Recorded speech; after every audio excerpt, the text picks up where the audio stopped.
ইউটিউবে সমস্ত ছাত্রছাত্রীকে জানাই স্বাগত। আজ আমরা শব্দরূপের একটা ক্লাস করব। স্বরান্ত পুংলিঙ্গ নর শব্দরূপ। অকারান্ত শব্দ হচ্ছে নর। নর শব্দের অর্থ হচ্ছে মানুষ।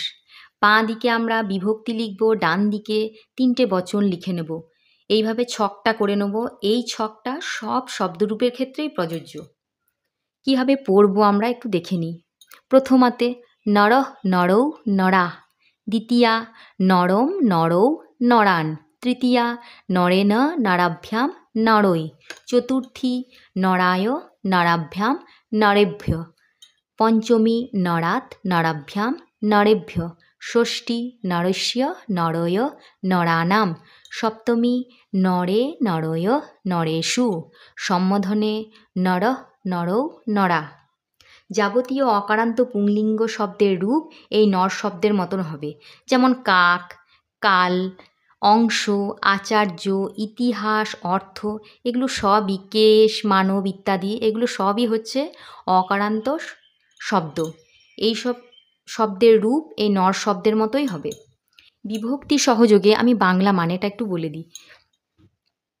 প্রথমা একজন মানুষ, দ্বিবচনে হবে দুজন মানুষ, বহুবচনে হবে মানুষগুলি। দ্বিতীয়া একজন মানুষকে, দুজন মানুষকে, মানুষগুলিকে। তৃতীয়া একজন মানুষের দ্বারা, দুজন মানুষের দ্বারা, মানুষগুলির দ্বারা। চতুর্থী একজন মানুষের জন্য, দুজন মানুষের জন্য, মানুষগুলির জন্য। পঞ্চমী একজন মানুষের থেকে, দুজন মানুষের থেকে, মানুষগুলির থেকে। ষষ্ঠী একজন মানুষের, দুজন মানুষের, মানুষগুলির।